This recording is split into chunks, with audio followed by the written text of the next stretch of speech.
మోదీ నీ సమాధి తవ్వుతాం. దేశ రాజధానిలోని జేఎన్యూ క్యాంపస్ లో ఈ నినాదం పెనుదుమారం రేపింది. ఇలాంటి ద్వేషపూరితమైన నినాదాలకు ప్రధానమంత్రి నరేంద్ర మోదీ ఇచ్చిన సమాధానం ఇప్పుడు దేశవ్యాప్తంగా వైరల్ అవుతోంది. మొదట అసలు ఈ నినాదాలు ఎందుకు మొదలయ్యాయో తెలుసుకుందాం. జేఎన్యూ మాజీ విద్యార్థి నాయకులు ఉమర్ ఖలీద్, షర్జీల్ ఇమాంలకు బెయిల్ నిరాకరించడాన్ని వ్యతిరేకిస్తూ అక్కడి విద్యార్థులు నిరసన చేపట్టారు. ఆ నిరసనలోనే మోదీ నీ సమాధి తవ్వుతాం, ఈ రోజు కాకపోతే రేపు అని నినాదాలు చేశారు.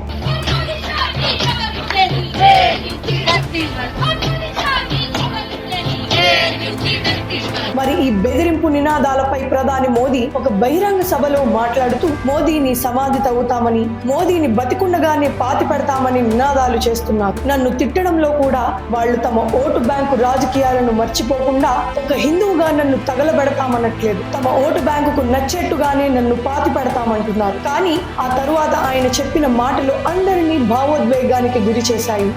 गाली देते हुए भी ये लोग तुष्टीकरण का पूरा ध्यान रखते हैं। मोदी की कब्र खुदेगी, मोदी को जिंदा गाड़ देंगे और इसमें भी अपने वोट बैंक को पसंद आए वही गाली दागोगे क्या?